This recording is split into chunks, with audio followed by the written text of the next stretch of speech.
धड़क थे मोर दिल के गाँव, पायल के छन छन गूंजे रे संग, तोर सुरता मरंग गे मोर अंग।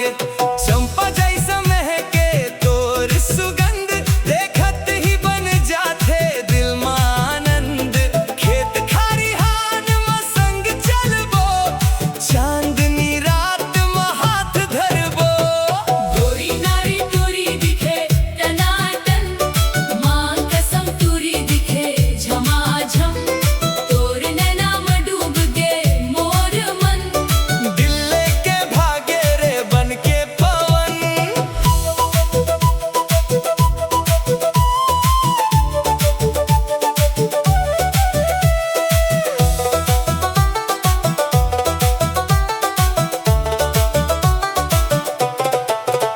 मोर बाइक में बैठा के घुमा हूँ मैं, नदी किनारे गाना सुनाए तैं।